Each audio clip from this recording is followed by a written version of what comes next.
Forest department ಅವ್ರದ್ದೇ, ಅಲ್ಲಿರೋ ಜಮೀನು ಅವ್ರದ್ದೇ. ಆ ಕಾಲದಲ್ಲಿ ಮಹಾಪ್ರಭುಗಳಲ್ಲಿ ಊರಲ್ಲಿ ಇರೋ ಎಲ್ಲ ಹೆಣ್ಣು ಮಕ್ಕಳು ಅವ್ರ ಹೆಣ್ಮಕ್ಳೇ. ಈ ಥರ ಇವರು ಮಹಾಪ್ರಭುಗಳಾಗ್ಬಿಟ್ಟಿದ್ದಾರೆ. ಮಹಾಪ್ರಭು ಒಬ್ಬನೇನ? ಅವ್ರ ಅಪ್ಪನೋ ಮಹಾಪ್ರಭು, ಯಾ ಪ್ರಭು, ಎಂಪರರ್ ಯಾರು, ರಾಜ ಯಾರು, ಮಂತ್ರಿ ಯಾರು, ಕಂತ್ರಿ ಯಾರು, ಇದೆಲ್ಲ ಕೂಡ ಪರಿಗಣಿಸಿ ಪ್ರತಿ ಒಬ್ಬರ ಮೇಲೇ ಕೇಸ್ ಆಗಬೇಕು. ಈಗ ಬರೋ ಇನ್ಫಾರ್ಮೇಷನ್ ಏನಿದೆ, ಅಪ್ಪನೂ ಮಾಡಿದ್ದಾರೆ ಮಗನೂ ಮಾಡಿದ್ದಾರೆ ಅಂತ ಹೇಳ್ತಾರೆ.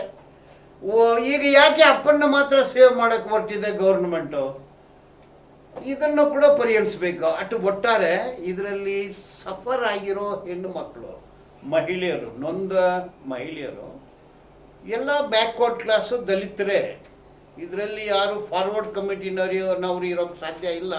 ಅವ್ರ ಹೆಸರುಗಳು ಕೂಡ ಯಾವುದೂ ಬರ್ತಾ ಇಲ್ಲ. ಅದರಿಂದ ಇದರಲ್ಲಿ SC ST ಎಷ್ಟು ಜನ, ಬ್ಯಾಕ್ವರ್ಡ್ ಕ್ಲಾಸ್ ಎಷ್ಟು ಜನ, ಟ್ರೈಬ್ ಎಷ್ಟು ಜನ, ಮೈನಾರಿಟೀಸ್ ಎಷ್ಟು ಜನ, ಇದನ್ನು ಕೂಡ ಲೆಕ್ಕ ಮಾಡಬೇಕಾಗತ್ತೆ.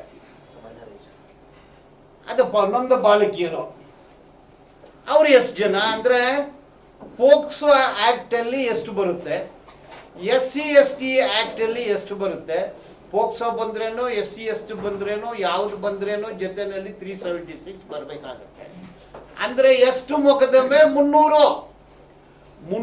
ಇದು ಒಂದು ಪಾಠ ಕಲಿಸ್ಬೇಕು. ಇಲ್ಲಾಂದರೆ ಏನಾಗ್ಬಿಟ್ಟಿದೆ ಅಂದರೆ ಎಲ್ಲ ಅವ್ರವರು ಅಧಿಕಾರಕ್ಕೆ ಬಂದು ಹಣ ಮಾಡಿಬಿಟ್ರೆ, ಐಷಾರಾಮಿ ಜೀವನಕ್ಕೆ ಬಂದುಬಿಟ್ರೆ ಎಲ್ಲ ಮಹಾಪ್ರಭುಗಳು ಆಗಿಬಿಟ್ಟು ರಾಜರ ಥರ ಬಾಳಕ್ಕೆ ಶುರು ಮಾಡಿದ್ದಾರೆ. ಇದು ಪ್ರಜಾಪ್ರಭುತ್ವದಲ್ಲಿ ಇಂಥ ವಿಷಯಕ್ಕೆ ಜಾಗ ಇಲ್ಲ. ಆದರೆ ಭಾರಿ ದುರಂತ.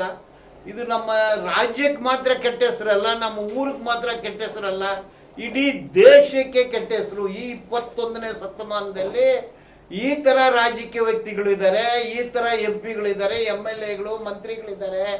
ಅಂದರೆ ಇದು ಇಲ್ಲಿ ಮಾತ್ರ ಅಲ್ಲ. ತಮಿಳ್ನಾಡಲ್ಲಿ OPS ಒಂದು ಚೀಫ್ ಮಿನಿಸ್ಟರ್, ಅವ್ರ ಮಗನೂ ಇದನ್ನೇ ಮಾಡಿದ್ದಾನೆ. ಪೊಲ್ಲಾಚಿನಲ್ಲಿ ಇದೇ ನಡೆದಿದ್ದೆ, ಯುನಾವಾದಲ್ಲಿ ಇದೇ ನಡೆದಿದ್ದೆ, ಅತ್ರಾಸಲ್ಲಿ ನಡೆದಿದ್ದೆ, ಕಾಶ್ಮೀರಲ್ಲಿ ನಡೆದಿದೆ.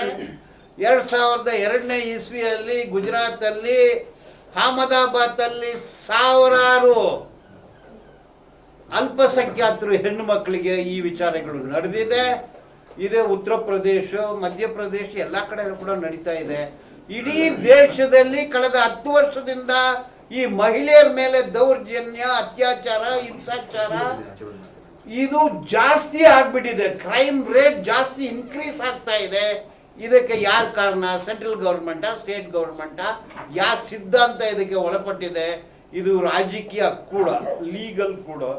ಇದನ್ನು ಸರಿಯಾಗಿ ತನಿಖೆ ಮಾಡಿ ಯಾರು ತಪ್ಪು ಮಾಡಿದಾರೋ ಅವರು ಹೊರಗಡೆ ಇರೋಕ್ಕೆ ನಾಲಾಯ್ಕೋ, ಅವರು ಪರಪ್ಪನ ಅಗ್ರಹಾರದಲ್ಲಿ ಸಿಂಗಲ್ ಸೆಲ್ಲಲ್ಲಿ ಇರಬೇಕಂದು ನಾನು ಇದನ್ನು ಹೇಳ್ತಾ ಇದ್ದೀನಿ.